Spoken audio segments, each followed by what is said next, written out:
Thank you, and it's great to be invited. Thank you very much indeed. Economics matters because it's a critical part of our social system. So let's just take a step back and say, well, what do we mean by social system? It's how we, as human beings, order our societies. So that can cover our belief system, what we believe in, our morals, our values, and so on, our political system.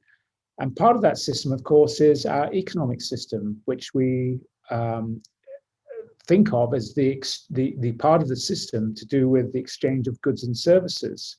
So it's an absolutely intrinsic and vital part of the social system.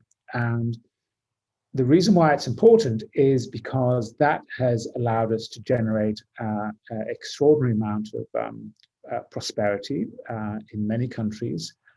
But also it's very closely tied to the developments that we see in the other spheres of that system. In other words, it is very closely tied to this political sphere, but also the belief sphere and so on and so forth. So it's a critical part of the overall social system. When it works well, it works extremely well.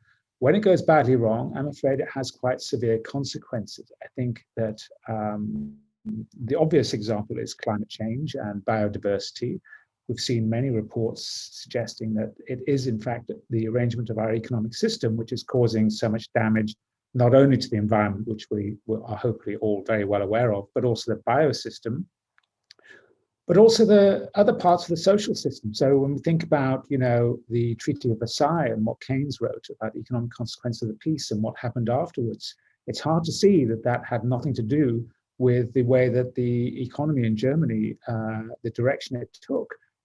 It, of course, leads to huge social and sometimes very, very tragic consequences. What we saw on the 6th of January in the United States was an extraordinary event, and it's hard to see how those sort of protests or uprisings, or whatever you'd like to call them, are divorced from what's going on in the economic system. So it really is important, but my key point is that it's part of our wider social system. And when we divorce the two, that's, I think, when we get into trouble.